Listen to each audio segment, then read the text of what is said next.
Thank you, Christina, for that wonderful introduction and for managing my overly long and verbose bio. I want to thank you all for joining me tonight for this talk, which is presented in conjunction with the exhibition Abraham Ángel, Between Wonder and Seduction, which opens to the public Sunday, but which you can see tonight. Curating an exhibition of the painting of Abraham Ángel has been a dream of mine for about 7 years, and I am both thrilled and incredibly grateful that the Dallas Museum of Art has made that a reality. Before proceeding, I do want you all to take note of the content warning on the screen. This talk does contain an image of suicide. In the almost 100 years since his death, Abraham Ángel has consistently been hailed as one of the key figures in Mexican modernism, alongside such renowned artists as 𝗟𝗶𝗳𝗏 Orozco, Diego Rivera, or Frida Kahlo. Praised for their vibrant colors, expressive emotions, and captivating subjects, his paintings can be found in nearly every major exhibition and publication on modern Mexican art to this day. That legacy alone makes him an attractive subject for an exhibition, but in some ways what first captured my attention was the fact that he has a legacy at all. Despite the fact that Angel's career lasted only 3 years, despite his early death at the age of 19, despite having left behind only 24 works, and 4 of which remain lost to this day, and despite being a queer artist in a canon who was unaccepting of queer artists, Angel's legacy has endured for a century. Moreover, the DMA's exhibition, the first dedicated solely to Angel's painting in the United States, accompanied by the first book on the artist in English, is a testament both to this institution and to the fact that more than simply endure, Angel's legacy continues to thrive. This talk will offer a look at the life and work of this great artist and unpack how his legacy took shape.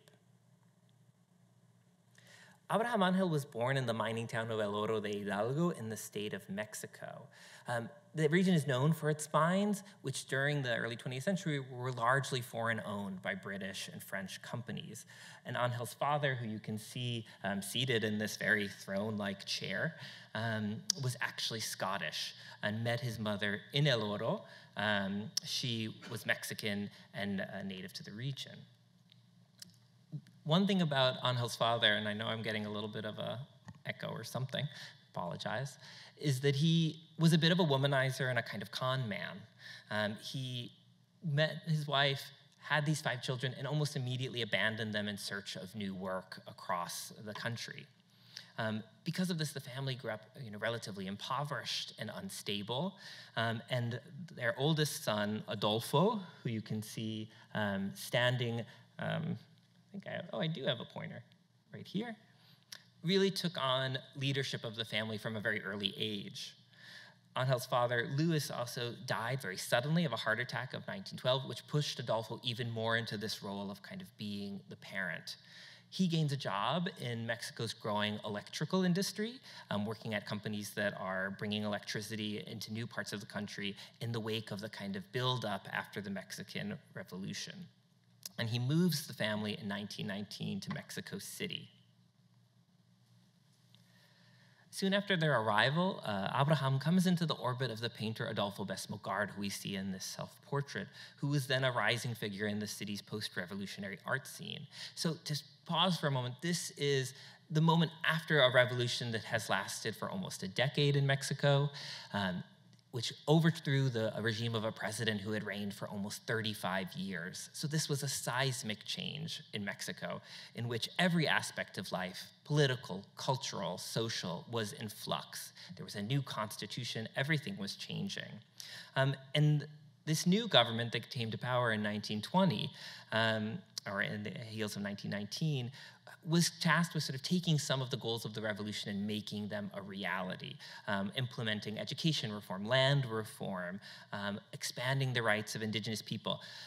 Where they intersected with culture was trying to search for a new national identity, one that could unite the country and move it forward.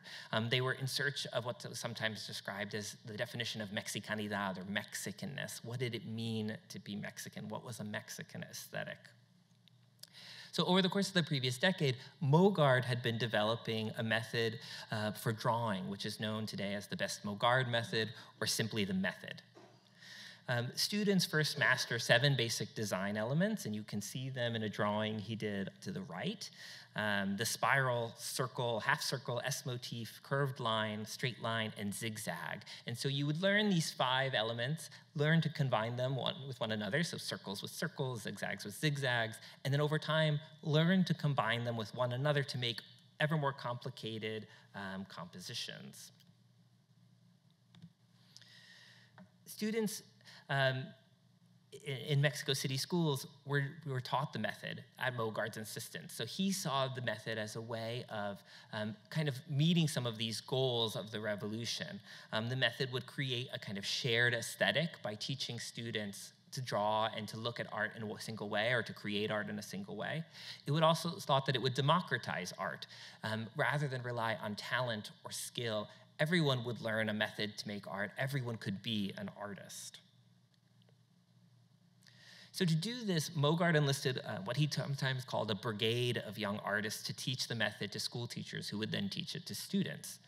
Among this group of young artists are numerous figures who would turn out to have significant careers in Mexico and in the United States. This is a work that's I'm particularly fond of. This is a work I acquired at the Philadelphia Museum of Art by the Mexican artist Emilio Amero, and you can see some of these elements in his rendition. Yes, there it is. So the kind of wavy lines, the curved lines, circles, zigzags, all of that. But there were a number of other key figures, Rufino Tamayo, Miguel Covarrubias, just to name 2 artists who have a strong presence at this museum, were also working in the method and teaching it. Also among them was the 16-year-old Abraham Ángel, who produced his earliest known work, this harlequin-like figure called Conception, around this time. And so we see, again, all of these Mogard elements, the S shapes that are on the frame, the spiral in the butterfly's wing, wavy lines around the coif, and zigzags down his sleeves. So Ángel would take this method and explore it for a very brief time. And I should pause here to say, well, often when you're talking about artists, you talk about different phases in their career, and those phases can last for years and years. I have a career to deal with that's only 3 years, so the chronology is quite fluid. You know, most artists don't give you the month they made a work. So all of this is happening quite rapidly. But he does explore the method for a time and take it in some really interesting directions. This is a work that is in the show called Butterfly. One of the criticisms of the method was that it was too decorative. It was really more of a kind of a craft rather than a true artistic technique. But I think this is one of these works where Ángel showed its possibilities. He created this sort of beautiful scene of these flowers growing out of a distorted urn with these anthropomorphic butterflies drinking from its nectar, drinking the nectar from the flower, and combined them with this snippet of poetry that we believe he wrote. Ángel was quite talented as a young man, and we have accounts from people who knew him that said he would write poetry casually. So in the inscription reads in Spanish, "The serpent, furious, pursued the butterflies as they drank from the rose blossom." He also made one last work in the method, or strictly in the method, we might say, called Bather, where we see this nude female figure kind of bathing in this pond that's in a kind of round earthen mound, almost like the caldera of a volcano. You might notice, of course, that it says location unknown. So we do have these 4 paintings that you'll see that were reproduced in a publication at the time of Ángel's death, but have never been located. We don't know if they survive. As all art historians do when there are missing pieces, you dream of being the one who will find them. You know, you don't always get the wish. I'll be a little bit snippy and say I hope no one finds them at least for a year or something to give it a little bit of space from this project, but secretly I hope every day that someone will email me and say they've found this somewhere, probably in Mexico, probably sitting on someone's wall. So he produced works strictly using the method for a short time, but their influence can be detected. Its influence can be detected in all of his works. And as you go to the show, if you look closely at his later works, you'll see these spirals, these zigzags. You'll see them in the way he creates texture, and you'll see these sort of heavy delineations of lines around figures and outlining that I think is a kind of a hallmark of the method that carried through. It's likely through Mogard that Ángel met a person who would perhaps have the greatest impact on his life and career, the painter Manuel Rodriguez Lozano, who was also teaching the method. They were in many ways quite different. Ángel had grown up quite poor in the provinces. Lozano had grown up quite wealthy in Mexico City. He came from a very elite family and had spent the last 10 years of the revolution in Paris, where he had had a kind of artistic awakening. But they met in very similar circumstances teaching this method.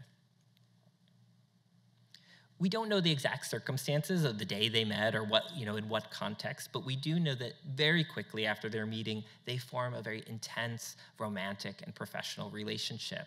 And Ángel moves out of his brother's home to live with Lozano. And I think this work is an amazing kind of captures the sort of moment of this, the beginning of this relationship. So we see Lozano with his hair kind of mussed and this beard, and the kind of apocryphal story that is connected to this painting is that this was done after Lozano was recovering from a pneumonia, and then Ángel had been taking care of him during that time. One thing you might note if you go up into the exhibition after this is that in those early Mogard works, the artist is signing his paintings with his full name, Abraham Ángel 𝗟𝗶𝗳𝗏, or Abraham Ángel Card on his signatures, so using his father's name. When he moves from Adolfo's house, he drops that name and immediately goes by Abraham Ángel, which is his middle name, and signs his paintings there. There was clearly a kind of break with his family, and his relatives would later describe this as due to his decision to go into making art, when Adolfo had hoped he would join him at the electrical company and take a much more practical job. But I think it's safe to assume that this relationship that had began with Rodriguez Lozano was a factor in the fact that he was living semi-openly with a male partner was contributed to this break. At least with Adolfo, he would continue contact with his other members of his family, as we'll see. Lozano played a significant role in Ángel's life, helping to shape his artistic interests and often claiming, in a way, that he was the founder or creator of this artist, even though they knew many of the same people, and people knew he had created works before he met Lozano. And in fact, Lozano would often say that this was the first painting Abraham Ángel ever made, something that's quite critical, as we'll talk about later, because Lozano will later be writing a lot about Ángel's career and how he came to painting. Although, in a sense, Ángel was already part of the capital's cultural scene, this connection with Lozano would draw him really further into the Mexican avant-garde. This is an incredibly exciting time to be an artist in Mexico. This is the moment of Diego Rivera and José Clemente Orozco and 𝗖𝗍𝗄 making the first murals. This is a moment when everyone is engaged in this lively cultural debate about art, about politics, about Mexican identity.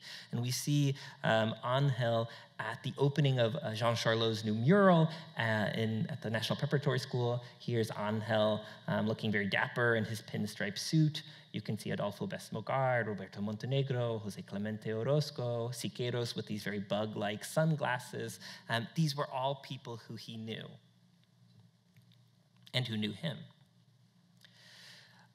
Despite his youth, the unique qualities of Ángel's own artistic voice quickly assert themselves. And I think no work represents that better than this self-portrait, which is the first work you'll see when you enter the show, which he did when he was just 18.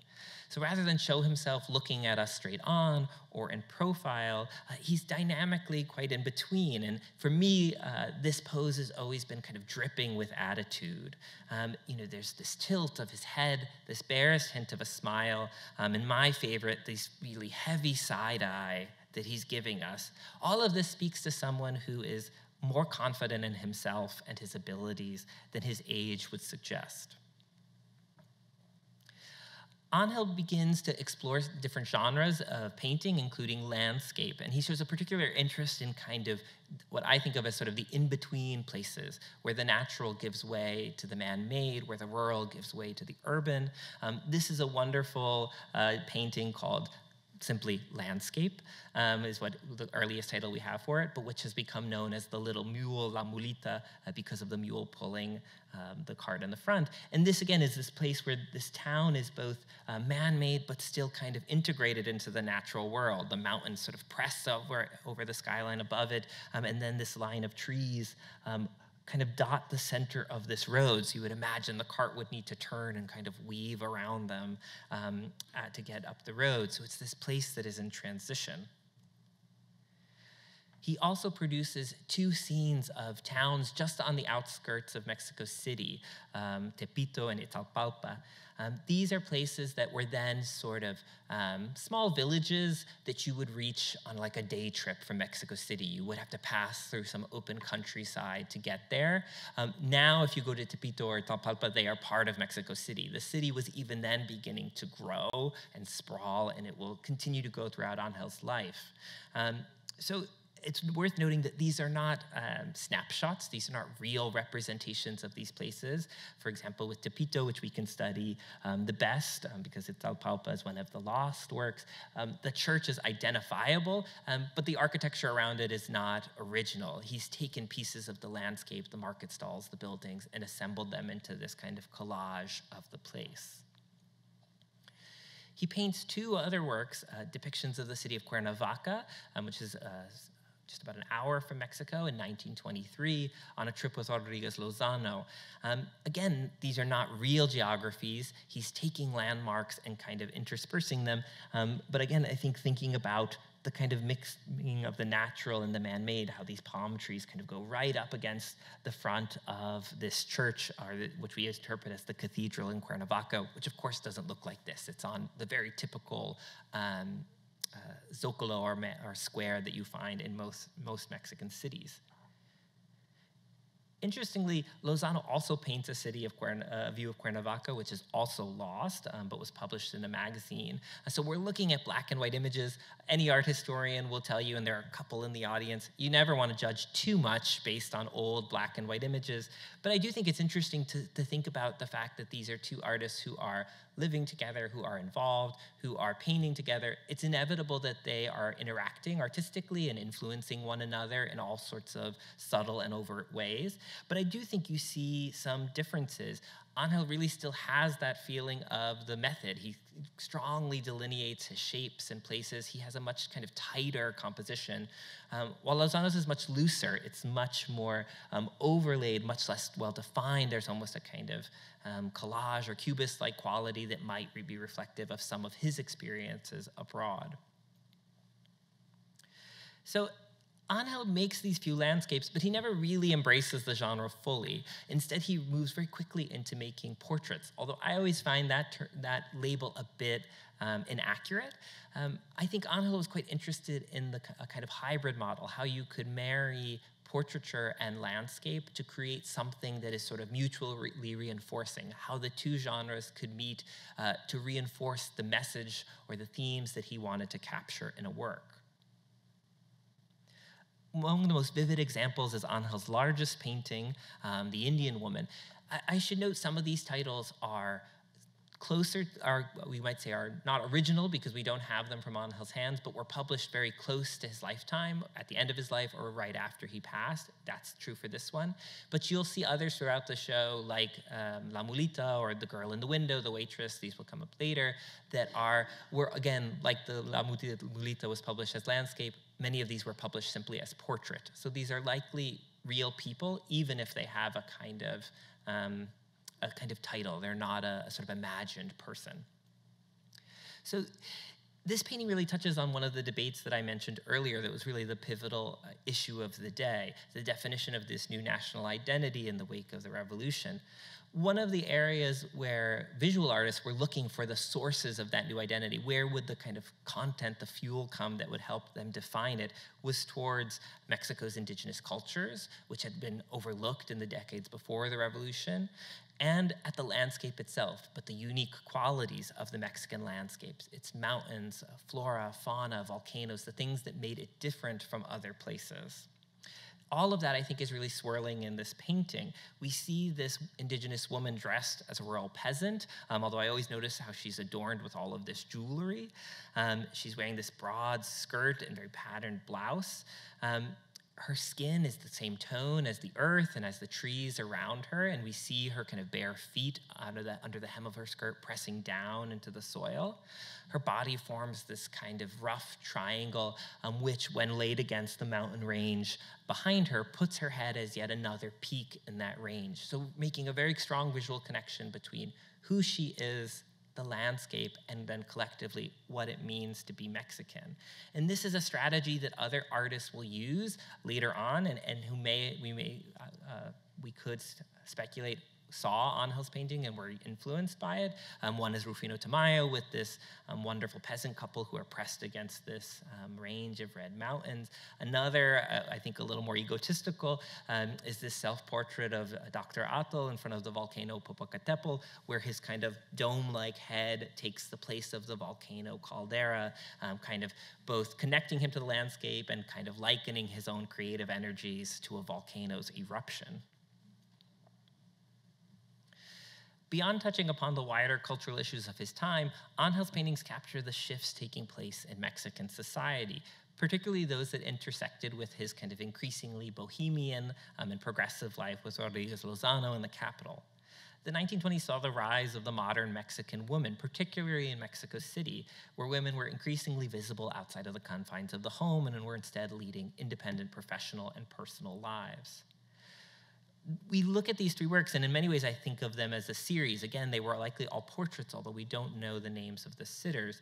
They all show these women sort of framed by a landscape or by a window, always given this kind of, again, landscape backing. But what strikes me about them is always their kind of very strong outward gaze, their modern dress, the fact that he alludes again to, in some ways, their independence. One of this woman is a waitress. But the key for me has always been the bob haircut.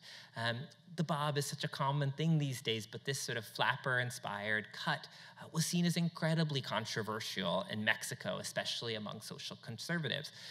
The revolution was quickly being cast as a masculine, macho affair, even though women had fought in the revolution. And that masculinity was seen as vital, that macho-ness was vital if Mexico was to move forward. And these women, by cutting their hair, were dangerously towing the line of politeness. They were endangering the masculinity that was ensuring the future. So I think that's even more interesting when we look at this portrait of Cristina Crespo, who is a sister of Ángel's friend, the art critic Jorge Juan Crespo de la Serna, who also worked for Mogard. He again shows her with this really severe modern haircut, looking straight out at us with this almost placid yet defiant gaze. The only thing she's really missing, if you read the kind of social conservative commentaries of the day, is a cigarette. That would have been the kind of cherry on the cake that would have made her the most dangerous. Interestingly, though, Ángel puts her in a landscape that frames her as a transition point between the past and the future. On the left, we see yet another kind of tree-lined, short building rural town, not very developed, more antique-looking, more looking like any town you see in Mexico at this time. Whereas on the right, in the distance, we're beginning to see these larger buildings, the cityscape that is emerging, crowned by this huge electrical tower, its wires kind of cutting across the canvas behind her. I think when you combine that pose, and I always, it doesn't work as well here because I'm on a carpet, but when I'm up in the gallery, I always say, she has this cane, and you can just imagine she's kind of, like put it down in front of her for this painting. He is putting this strong, modern female figure at the transition point, and in that way hinting, this move forward, this modernizing that Mexico is going to do, it hinges not on this masculine image, but instead on women like Cristina Crespo. Perhaps one of the reasons he was so fascinated with this idea of modern women is because he had one in his own life. This is a gorgeous portrait of the artist's sister, Amelia, who, like him, took great strides to leave the kind of control of their older brother as quickly as she could. They moved to Mexico City, and not long after she married a much older man that her family didn't approve of.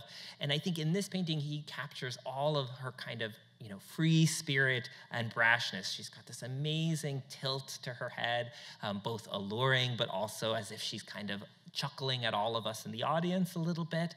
He's put her in this very modern setting, this kind of acidic purple wallpaper, playing off of tropes that you're beginning to see in a lot of portrait photography that's being done in Mexico as well, and in other parts of the world, showing people against these really vibrant patterned backgrounds. That kind of brashness carries into another family painting called The Family, in which we see Ángel again in his pinstripe suit. I'm pretty sure he's wearing the same suit that he was wearing in the photograph, flanked by his mother and his sister Amelia.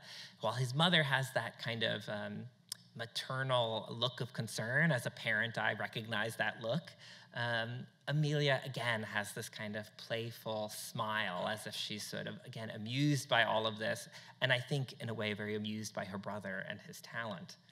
One of the things I notice about these family pictures is that you do see a sudden shift in his compositions. He pulls the people sort of further into the foreground, and the landscape sort of shrinks back. He doesn't give them quite the same context.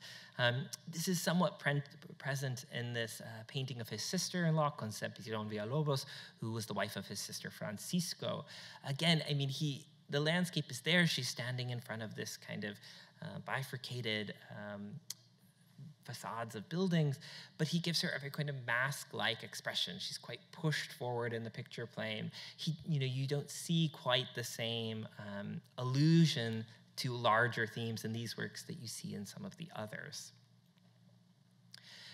I think one of the reasons I always group this painting with the family pictures is because, although we don't know who they are, some of these same strategies appear. Again, this couple is quite pushed forward, and there's a kind of intimacy and playfulness between them, and between the visitor as you're standing in front of it, that makes me wonder if these were people that he knew, if they were close members of his family.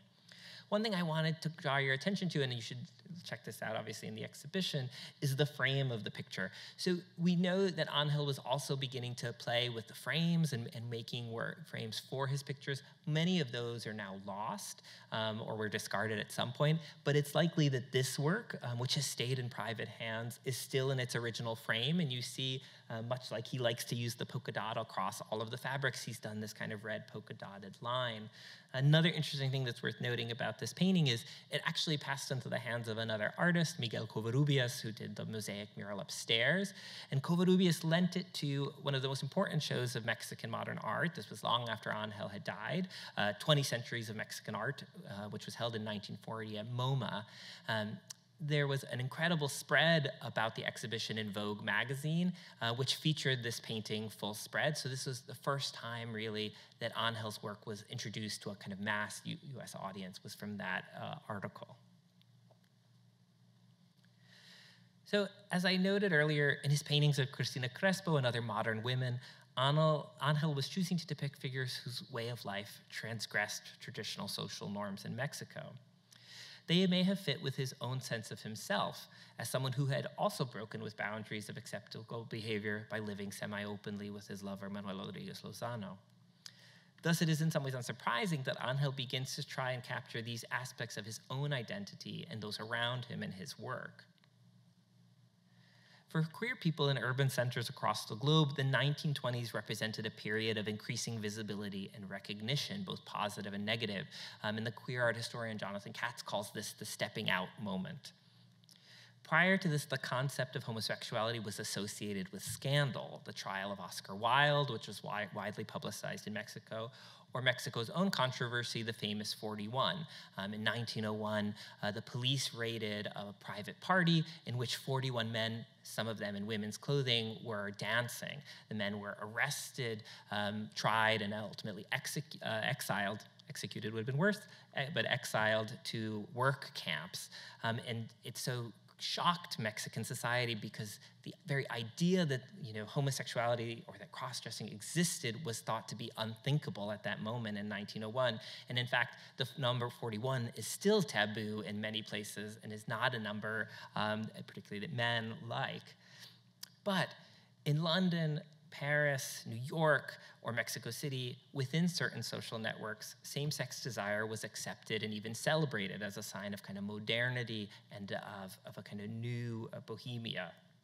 And Ángel was part of that, a circle just like that. And I've just thrown two photographs on the screen of two figures who you will see in paintings in the show, 𝗟𝗶𝗳𝗏 on the left, Salvador Novo on the right with his amazingly short tie, both taken by the photographer Manuel Álvarez Bravo. So these were just two men who, of a kind of group that formed in Mexico City. The two of them, Ángel Lozano, Roberto Montenegro, who's a painter whose work you'll see in a moment, Agustín Lazo, a number of them, also with a number of women who had really asserted their independence. Antonieta Rivas Mercado being a great example, a woman who used her kind of fortune and privilege to fund kind of avant-garde cinema and theater. So they were not only united in their identities as queer men, but they were united by their passion for art and culture. And within these communities, art, and particularly portraiture, offered a medium for expressing emotion and touching upon shared experiences. This is a portrait by, again, who I mentioned a moment ago, Roberto Montenegro, of Villaurrutia, who was the photograph on the left. So to many people, this is just a kind of simple photograph. But to people within this community, it would have evoked other meaning. This was a moment where there was a whole host of new literature around homosexuality that was particularly coming from Europe. People like André Gide were writing about it and defending homosexuality as a norm.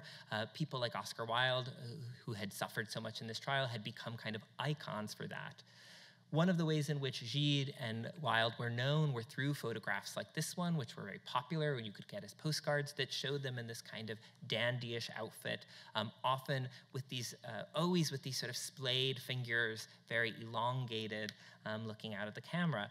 So for Villaurrutia, dressed in this kind of fine suit with his hand sort of tucked beneath him, this would have evoked a whole coded meaning of association. He was looking to someone to whom he admired, and we know Villaurrutia and this group were reading Gide, and he was sort of emulating and copying his dress and style. So too, you could find these kind of layered meanings in these two works. So on the left, we now see a portrait of Salvador Novo, who was the guy with the really short tie. You thought I was just mentioning that for fun, but it was so you would remember when we got to this picture. So Novo is wearing what we could interpret as a coat, but what other people have described as almost a kimono or dressing gown. And he's sitting in the back of a taxi as it zooms by the Centro Histórico in Mexico City. This is an identifiable corner. For many people, this is an image of modernity, and this is a true interpretation of this work. He's in a taxi, we see the cable car, we see other cars, we see the street lights, everything is illuminated by electricity. It is a picture of the city that is changing, that is growing and modernizing. But there are other meanings overlapped on it that those who were in the know, who were in this social circle, would recognize. Novo has written a number of times in his poetry and in his writings about his fondness for blue-collar men, particularly taxi drivers. So in this painting, we can imagine Lozano, who is his friend and who will keep this work with him his entire life, is sort of mildly teasing his friend about his tastes, showing him in a dressing gown as if preparing for a night on the town in a taxi driver, behind a taxi driver. At the same time, that corner is quite significant. This was a neighborhood in Mexico City where establishments were emerging in the post-revolutionary moment, where it was safe for men to gather, to drink, to dance together, to be together semi-openly. So the painting, again, is an image of one thing, but to those who are close to these people, it means something else. It's a memento of nights out, of experiences together. Similarly, this painting, The Cadet, of an anonymous figure that Ángel painted, has these dual meanings. We might imagine that it shows a soldier walking in a kind of indeterminate nighttime landscape, his coat sort of pulled up to protect him from the cold. But it could have other meanings. It does evoke other meanings of these figures, of these men who would go out cruising at night looking for romantic encounters, their coat sort of pulled up to hide their identity. And this has a kind of larger social commentary component as well. Again, the thought was that the revolution was macho, in Mexico's future was a masculine one, and that soldiers, for example, were the epitome of that. And so in showing a man who's in a kind of soldier's jacket, potentially out cruising, you were subverting something. All these meanings are accurate and true. They're just layered on top of one another. So too are these multiple meanings in this portrait of Hugo Tillman, who was yet another protege of Mogarde's and a noted cartoonist. Tillman was known for his brawniness. He had been the subject of a number of profiles that described his muscles, his athleticism, and his kind of, square-jawed good looks. Ángel has shown him playing tennis or racquetball, a sport which was really only available in Mexico in private country clubs and therefore only available to the elites.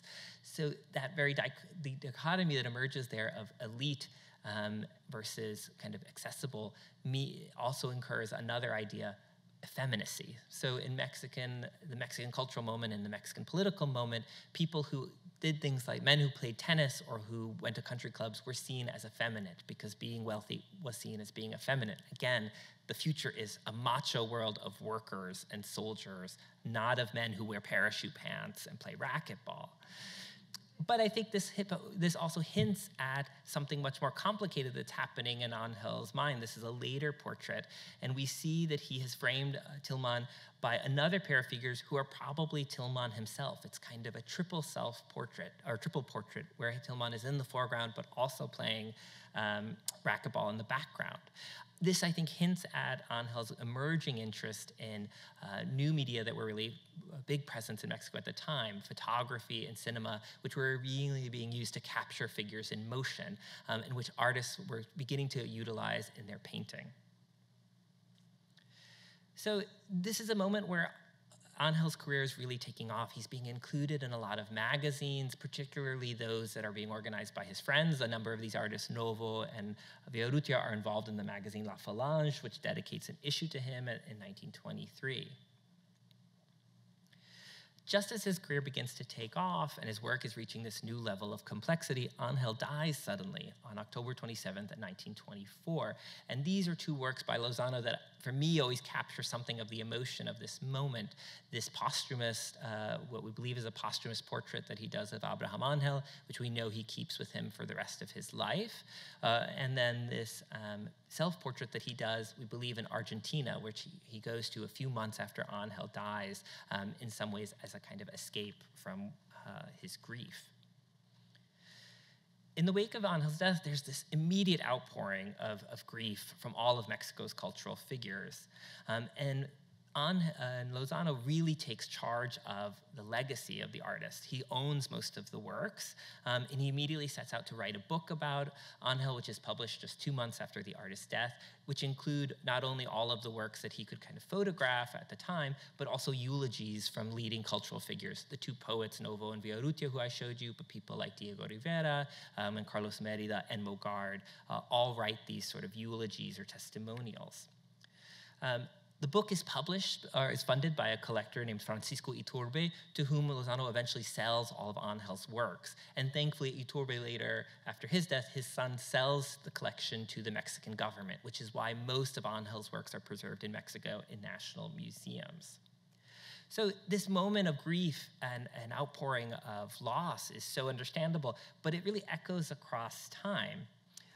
Most books on Ángel for the next couple decades always talk about him dying young, much more than they talk about his art or its importance or its impact. That changes in a somewhat unfortunate way, or it gains even more momentum in the 1980s due to the work of one of the leading art historians of the moment, Olivier Dubois.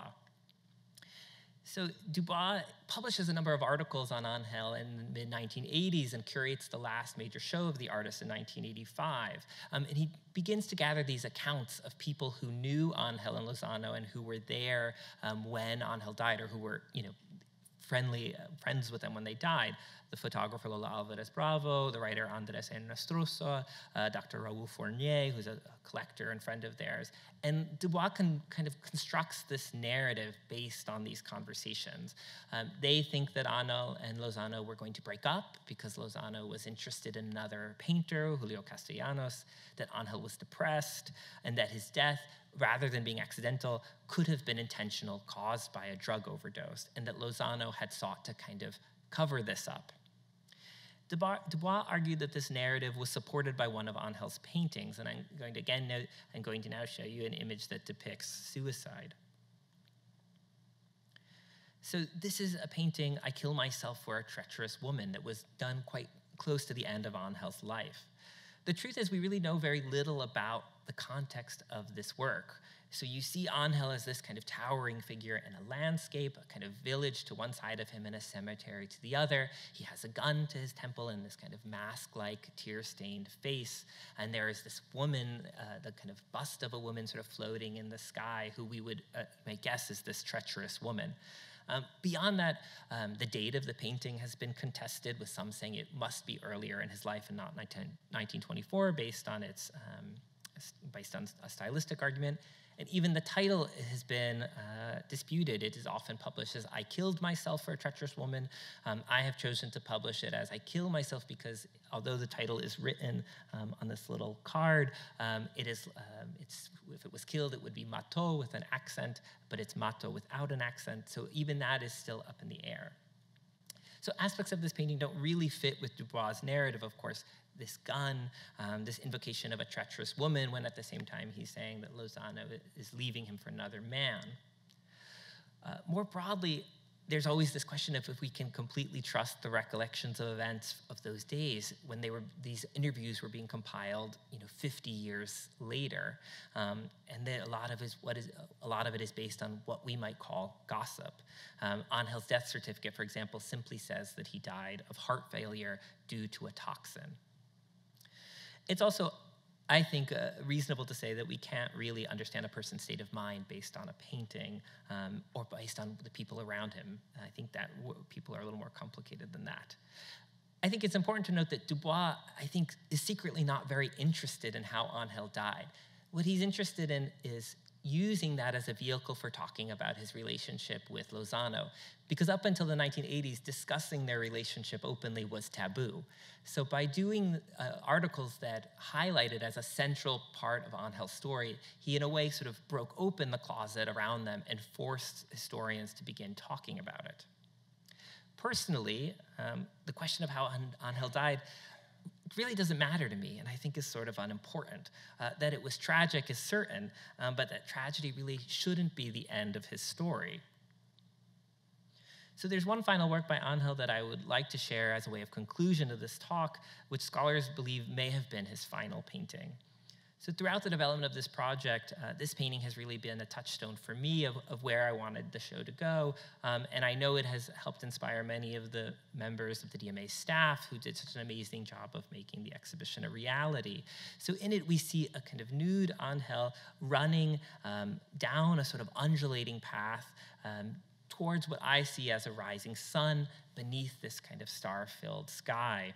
This was a work that he made for Dr. Raúl Fournier, who I mentioned earlier, who was a noted collector of art and a friend of both Ángel's and Lozano's. I think that as we near the centenary of Ángel's passing, it's time to let go of that tragic loss and instead recall the endurance of Ángel's impact. Rather than mourn, this painting invites us to always remember the Ángel we see before us, a version of him that is forever young and in motion, moving forward along the path to a new day.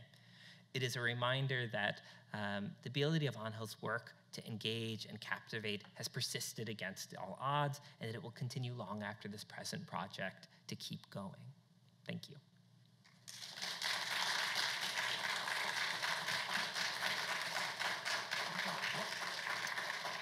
And so I'm happy to take questions, and Christina has a microphone. Please wait for the microphone because we want everyone to hear what I know will be good questions.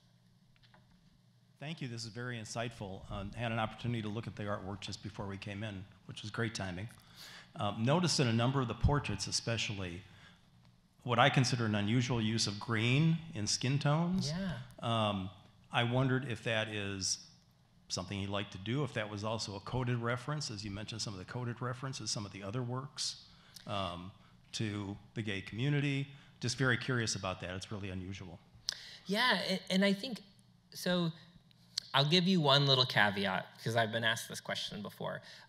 Again, as all the curators in this room would tell you, you always finish a project and then think, well, why didn't I do these like 100 things differently? And one of the things I keep thinking about is, why didn't I insist that we do some sort of like massive technical study of Ángel's work to understand the paints he used, the materials, and how they interact? As many of you will notice, a lot of the paintings are on cardboard. There isn't a lot of information about how oil paint and cardboard interact over time. So anything I say, I always have to remember that I don't know if the colors have changed over time. But with that caveat aside, now I'll assert my art historical authority. I think it is a very deliberate choice. I think because it is a moment when Ángel, again, is part of the circle. He, Lozano, Julio Castellanos, 𝗟𝗶𝗳𝗲, they're all playing with these different uses of skin tone and colors that are not completely natural. Lozano, for example, is about to begin a kind of blue period where he's going, all of his figures have these kind of blue, almost turquoise-like skins. So I think it's something that they're experimenting with as a kind of stylistic choice. And I'm sure, which I would guess, given their interest in European art that they're reading about in magazines, has a context beyond Mexico that maybe they're interpreting and playing with as well. So I think it's a deliberate stylistic choice. We don't know fully if there's like a kind of set meaning behind it.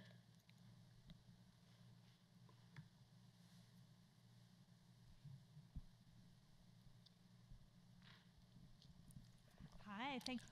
I don't know if this is actually working. Thank you so much for a wonderful talk. So my question is, oh, there it is, it's working. My question is also about formal qualities. And I wonder if you could tell us more about what Ángel is, who he thinks who his art is speaking to formally, what other, clearly within this Mexican modernist context, but I mean, as somebody who works on French art, I'm like, oh, look, Henri Rousseau, look, like, what internationally, what kind of art is he looking at, and what do you think he's trying to, what contribution does he see himself as making?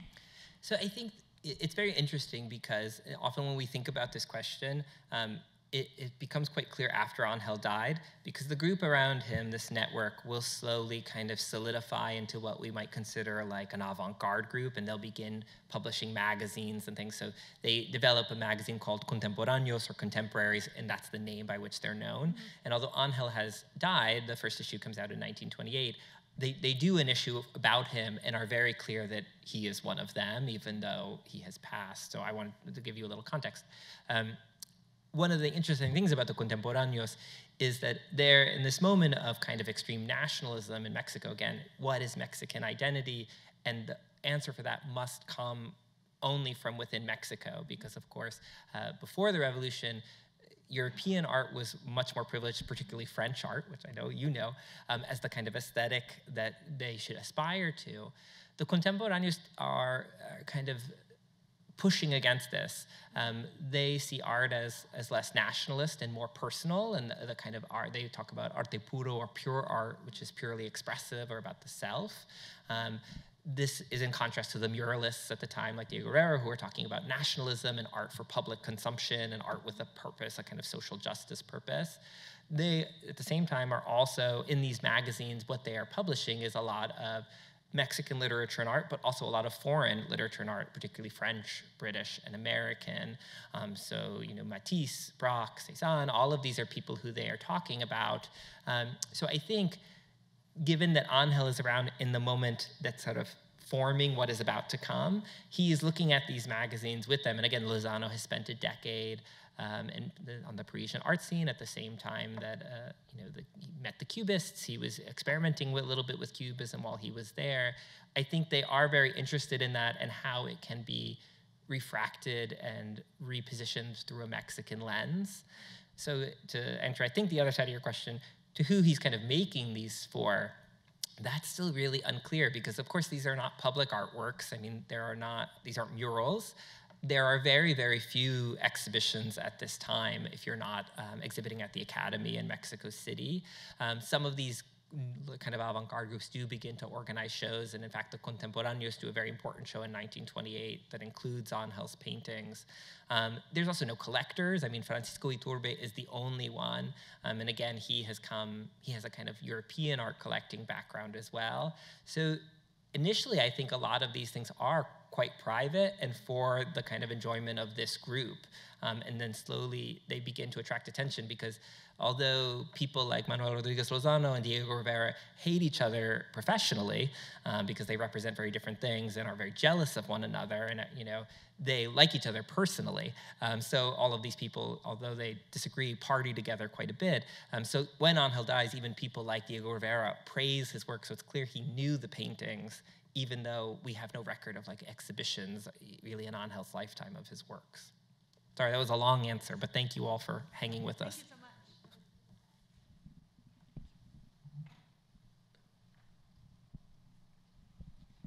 I was wondering if you could comment a bit on the materiality of the works, because the works are so small and intimate, and they seem to be at the nexus of a lot of the issues sort of central to your talk with, the intimacy, the groups of friends and shared work, but also this sort of split from more traditional materials. I noticed a lot of work on cardboard and paintings on paper, as opposed to more traditional board or canvas. Yeah, I think it's interesting that you phrased the question well, because I think it's tied together. All of the Mexican artists, so and I hate making like generalizations, but people like the muralists, these artists, all of them want to break with the academy, and they want to find something that is more modern. For some, it leads them to the mural, which in the strange way is a very historic medium and not modern. It leads others to explore kind of materials. So I think this use of cardboard, I could imagine there's an economic component. Cardboard is more available, but cardboard is a relatively new material. It's inexpensive, and it's kind of something that evokes a kind of new paradigm and a new way of working. At the same time, I think one of the things that's also about what you're talking about is, where these artists begin to diverge is, the muralists, for example, form a union, an artists' union, the syndicate, and one of the things they talk a lot about in their manifesto is that things like portraiture is decadent and bourgeois, it's of the past, and it's time to sort of break with this. I mean, they still make portraits because they've got to eat, so they're making portraits for a lot of wealthy people who want portraits. But these artists, I think, almost in response then hew to these kinds of both to an interest in foreign influences, but also to trying subjects like portraiture and landscape, and how can you modernize these rather than kind of trying to break with them entirely. Thank you. Good question.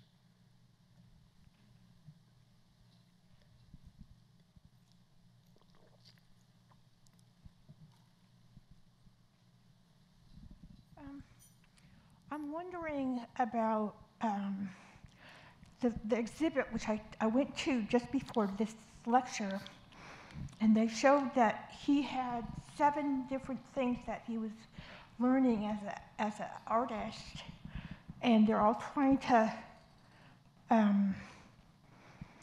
he was trying to go beyond that, but he really liked that. And I'm wondering what you would call his artwork in terms of, like, I don't remember if you said this or it was an artist, the exhibit, but sort of what school or what movement? Yeah, but also he was trying to go beyond that. The method. Yes. It was both of those ideas to be interesting, but I don't know about it. So what would you say? Yeah, it's the method is itself like a subject that is like there have been exhibitions, but again, curators are always like, it needs another exhibition, one I would do, that would be really better. The method has this incredible kind of resonance in Mexico. Mogard, the man who developed it, has spent the last few years studying ancient pottery. He was drawing pottery for the kind of anthropology museum and has kind of traveled and visited numerous ancient sites. So he sees the method as something that is kind of almost universal and human in nature, that you could look at the visual culture of all ancient civilizations and break their art down into these 7, the wavy line, the spiral, these symbols. Moggard, and Moggard publishes even a manual for how to do this, and the manual exists in numerous editions in English and in Spanish. It's still in print, and it's 300 pages of how to learn these things and begin to combine them, and how you can, turn. We'll go backwards, why not? Or maybe if I go forwards, it will hop to the next one. No, I have to go all the way back. No? Oh, yes. Excellent. It's always easier if you have a work of art in front of you. So, this is a method work by Moggard, this self-portrait. So he, even something as this, which seems quite complicated, he feels like you can break down. What the problem that happens is, as he begins to institute it, and again, it fits with all these ideas, we're going to democratize art, we're going to teach everyone to make art, I think artists start to find it really limiting. Like, I don't just want to use these 7 elements. I want to do other things. And so this kind of counter movement happens of it's decorative, which, I have a colleague who's a decorative art historian, and if she was here, she would say that that's a great thing. But it was seen as somehow lesser, to using this style that's so purely, decorative, that lacks some of the kind of range of other artistic movements. But I do think Ángel, he's very young, he's 16, he's learning this, and I think he does see potential in it that many other people don't. First, this very simple combination of it with, keep going, Mark, with poetry suddenly adds a new dynamic that wasn't thought possible. And more than any of the other artists who work in the Moggard style, he is the one who manages to take what he learned and then transition it into new, forms of art. And like I said, if I get to one good picture, here, no, we'll skip you. We'll go here. It's still there in his work. The wavy lines that he uses to make the texture, the wavy lines he uses to make this hair, the way he kind of outlines the landscape. This is, if you were to leaf through the Moggard manual, this house is definitely in the manual as one of the things you could make with these elements. So, to your other kind of half of your question, what does that mean, and how would I, define his work? I could give it all kinds of, broad names, like it's quite modern. Obviously he's part of the Mexican modernism movement, which encapsulates a lot of different types of schools in Mexico. He's part of the Moggard movement is another way he's been described. But I do think he's quite unique within all of that. Maybe that's, again, like my curatorial bias, because I spent 7 years thinking about him, so I think he's the most important of all of the people.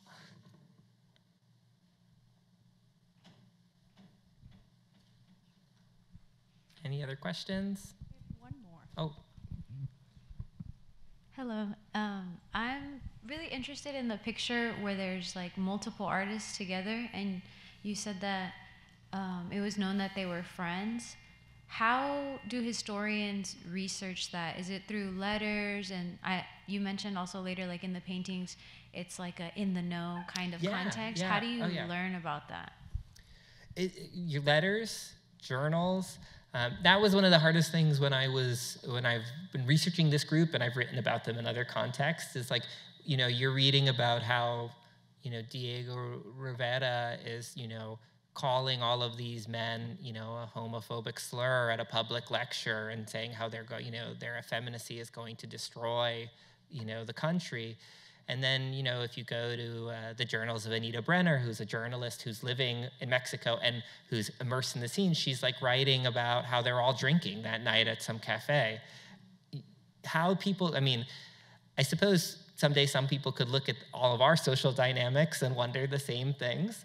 But I think, somehow they got along in these other contexts. But we research it through letters, through journals, through newspaper clippings, who was at what party, where were they together, who was inviting who to write an article in their magazine versus not, or who was connecting who with this collector. So we track them that way. You know, you can't ever claim to really know unless someone's, you know, it's rare to have an artist who's really given you all the information, but you can make some deductions. Perfect. Well, thank you all, and I hope you go enjoy the exhibition.